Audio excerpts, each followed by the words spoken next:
Marlena, thank you for taking the time to talk with us today about your book, 40 Days on Being a Nine. How are you doing today? Oh, I'm doing well. Just trying to navigate. We all start school this week, or actually, I start school myself. I'm in a PhD program. My husband's a professor, but my daughters are at home 13, 8, and 6, and we all have to be on Zoom at different times and do things like that. So it's just getting back into that rhythm that I'm not quite in there yet. So, It's crazy times these days. Or I guess the new normal, as they used to call it. Now we've already gone into calling it something else. I don't know. yeah. Um, you know, let's just jump straight in. Maybe for people that are fresh with the Enneagram and don't know a lot yet, maybe you could just, and maybe they don't even know what their number is yet. So maybe we could just explain what the general makeup of a nine. Yeah, and so nines are known as, and this is what the literature will tell you, as peacemakers, diplomats, people that are, I've seen the word mystical, very spiritual, in tune with nature and the earth, and with other people, very intuitive about other people's personalities and spirits. And but the weakness a lot of times uh, is avoidance of conflict. Um, and so nines, talking about the weakness, nines will put themselves at great disadvantages in order to avoid conflict, harmful to them sometimes and other people, because they're so fearful of conflict. They say that the vice is sloth. And when people hear the word sloth, a lot of times they think lazy. It could be that, but the word sloth really has to do with um, neglecting of love, of being, and you could be neglecting yourself. I mean, you could work 70 hours a week and be a nine, right? It has more to do with neglect and lack of love. And that might be hard for people to figure out, for nines to figure out. And I think as we grow, we can figure out how that might look in their life. And sometimes nines, in an effort to avoid conflict, we withdraw. We're like, okay, we'll just go in our whatever our little comfort zone is to feel better. That could be, for some people, it could be napping, but it also could be escape. I mean, I haven't done any study. I don't know if people escape to video games, because I'm not really into video games, or whatever it is. But it could be also, though, becoming dependent on substances, alcohol, or drugs, to escape from, and to withdraw from difficult situations. So it's a little bit different for each person. But I think nines, and I'll speak from my perspective, like, because we can see a lot of different perspectives, like, I'm like, you're right, oh, that's right too. It's not, we see like the goodness in people and the points made in situations. um that's why they call them diplomats and peacemakers. But for sometimes it can be really hard, because then you don't know what you think, because you're just almost paralyzed, because you see of it, and you're almost scared to make a decision or put your stake in the ground, because you don't want to offend either side. So that's a little bit about a nine, which is kind of, generalizations. All nines, every person's completely different. I mean, I should say, none of us is exactly the same, no matter what Enneagram number you are, just because we come from different life situations and circumstances, and the Lord gave us different personalities. Right, absolutely. And that's the wonderful thing about the Enneagram. I mean, you can have the terminology changes. Some call it a wing, some call it a lean, but you could be a nine with an eight or a nine with a one. If you're spiritually and mentally healthy, you're a nine. If you're going to your dark spot, you go to whatever number the nine goes to. I don't remember off the Yeah, top of the six, and six. three Yeah. in health, three in health. So yeah, it's a pretty, it's not a small box. It's a huge box. So that Mhm. is one of the wonderful things about it. Um, so more about the nine. How about you share with us a little bit about your journey as you learned that you were a nine and what that meant to you? Yeah, it was about 2010. I know it was at a um going to one of my friends was speaking at a Q conference in New York City. Nice. She used to be an editor for Christianity Today, Caitlin Beatty.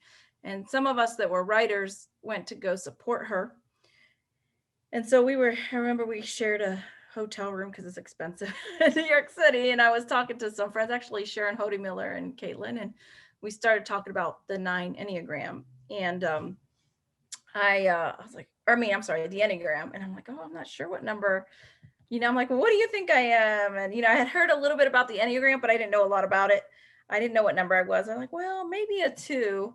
And so I got into the Enneagram and started reading it. And, if Michael and maybe listeners, you've heard that the weaknesses and the vices that really make you just want to vomit, that might be a good indication that that's your number. And Right. so when I heard sloth, I was like, oh my gosh, like I don't want to be a sloth. I don't seem to be a sloth. I work, I get things done, so that was kind of hard. But I was like, when I learned more about that, like it could be lack of self-love or lack of love for others, our vice when we try to um in order to withdraw and to keep the peace sometimes in ourselves, that we might neglect other things and other people, and so that's when, and also the fear of loss, a 9's fear loss. And I had to really think about that for a while. Like, I've lost a lot. I grew up very poor. I just feel, even now, I think, what, I've had 7 years of loss, 7 years of lean times in my life. Um, and I'm thinking about this year, I'm sorry, in this point, but I'm like, I do, you know, I think maybe all of us are creatures of comfort, but, I like to think of, my parents are still here right now. My mom has, at the time of this recording, has cancer. It could be bad, so I'm waiting to find out. But I, I mourn some changes, like change of venue, loss of friends. I wish I could keep everyone together, all the people in Hmm. my life in one place.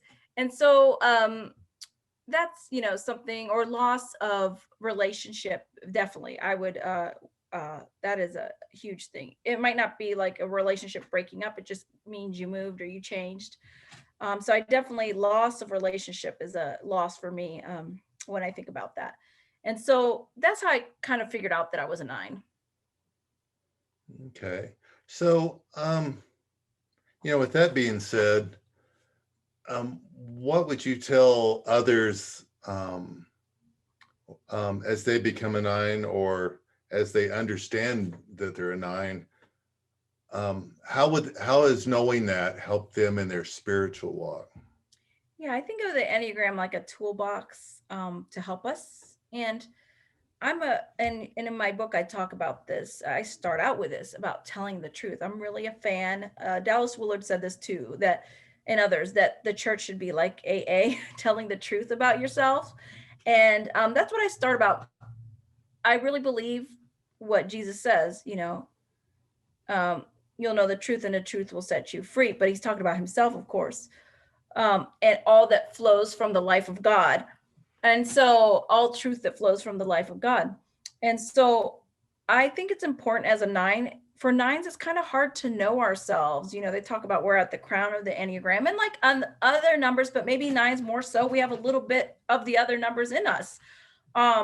So, I've had people that on social media, they're like, Marlena, are you a 4? I'm like, no, I'm not a 4. Are you a 2? Sometimes I get confused with, it can be hard, especially for 9s, to figure out what they are. It might be helpful to talk to trusted people or a spiritual director, someone that knows about it. But, obviously everyone's weary. You can't really pigeonhole people and tell them what they are. But for a 9, I think we have to really, and I was just talking to someone yesterday that was a 9.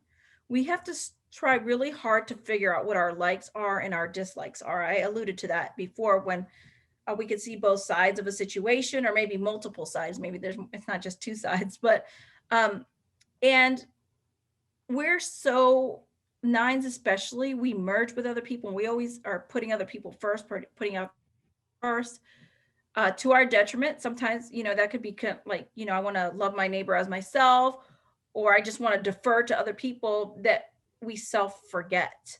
And that's neglectful. So nines have to work really hard to say, this is really my opinion. Deep down in my heart, I think this, or to take care of ourselves and to say, hey, you know what? That really hurt me.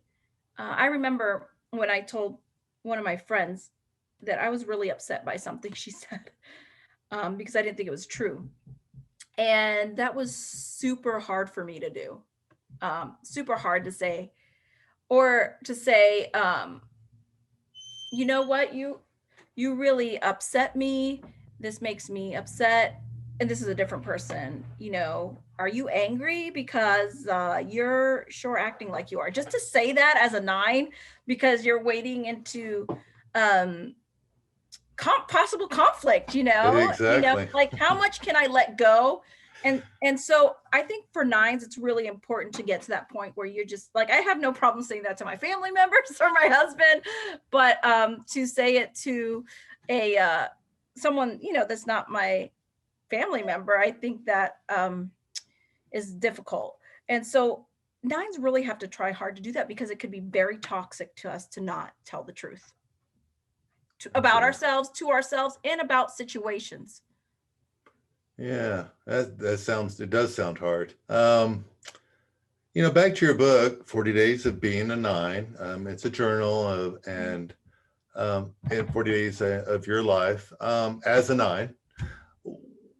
As others read that, maybe you could tell us what you would want them to get out of that, or how that would help them in their spiritual walk or their walk with Christ.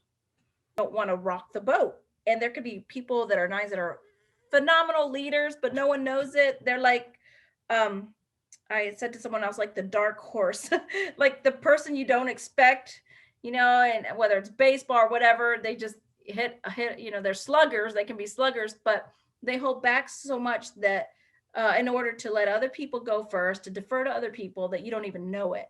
And so my book really in many different ways is to help people to nines, like, and myself, right? Because I'm talking from my own perspective, own our strengths and our weaknesses, and to really empower nines to say, hey, you can be a wallflower and be taken for granted and unseen, because of the traits that are good. You defer to, like, because of like loving your neighbor as yourself, but it goes to a different extreme when it goes overboard. I mean, I should say you can't overboard love your neighbor as yourself, but it goes overboard when you neglect yourself, like I said earlier about telling a friend, or not taking care of yourself, or not using the gifts that God has given you, uh,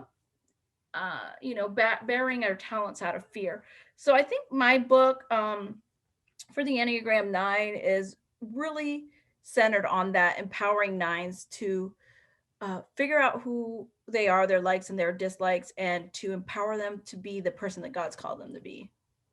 Right, absolutely. As you were explaining that, what came to mind for me as an analogy is, you're on a plane with your kids, and you always want to take care of your kids. And they always tell you, when if there's a problem and that oxygen drops, give it to yourself first so you don't pass out, and then give it to your kids. And I think Yes, that's what the struggle is with the nine, right? Is you want to give it to everybody else and you neglect yourself. that is a perfect metaphor and picture for that. Yeah. And also, I guess another little thing that I learned too that I didn't mention before is sometimes nines are considered low energy. And Suzanne Stabile, I'm a 9/8, I think, pretty sure. And at least I say, and Suzanne Stabile, who's the editor of my, and all the nine, our books, she said, Marlena, you're probably, in health, and because you're a 9/8, you don't exhibit, it was nice of her to say, but you might be a little bit atypical, because I'm like, I will say things to people, especially when it comes to justice, or if someone's being picked on by a bully, like I have no problem speaking up. Like I will rock the boat, like not in a mean way.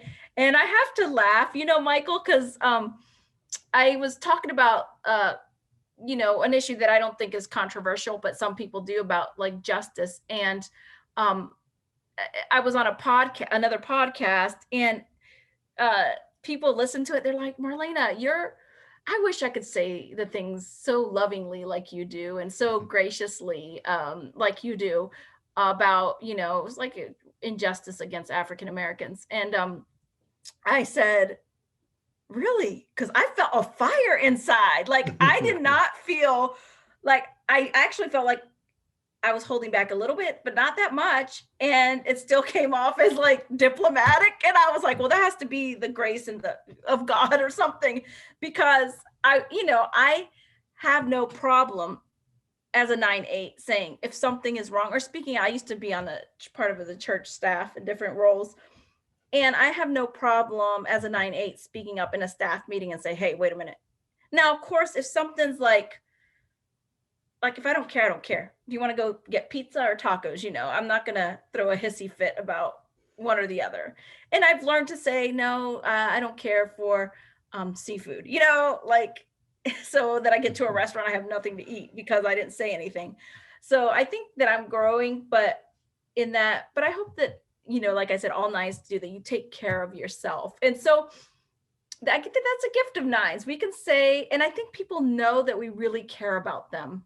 And I think maybe that's why we can say things like if we speak up and it's received. Now, sometimes people will say, you're a little bit blunt there. I mean, that can be a 9/8 issue, but because you tell the truth. An 8 would always be, right? Yeah. So, Yeah. So uh, 9/8s especially are seen as conflicted. And that's what I am, because you want to make peace, but you want to stand up for what's right. right, absolutely. So I guess we're coming close to the end of our time. Do you have any final thoughts you'd like to share with the listener about the Enneagram or nines? Or? Yeah. I think that if you're a 9, be happy, don't, or whatever number you are, like embrace whatever number you are. And we're talking about 9s, but if you know a 9, and encourage that person, empower them, like I'm talking about in my book, to use their gifts, again, because they will shrink back, and they have much to offer the world. And I think maybe other numbers, Enneagram numbers, maybe would run over them because they're so like, everyone likes you. I think most of the part 9s are friendly. They get along with everyone, but I don't think 9s are always, because of their personalities, they're not always empowered because they defer so much. So if you're a 9, step up and don't be afraid. And if you're a friend of a 9 or of a 9 or family member of a 9, encourage the 9s to move forward, and in a loving way, of course. Don't push them because they will dig in their heels. Absolutely. Well, thank you so much for sharing your life with others in the book and today, and helping them in their walk. And we really appreciate it. Thank you, Michael. I was so glad to be here.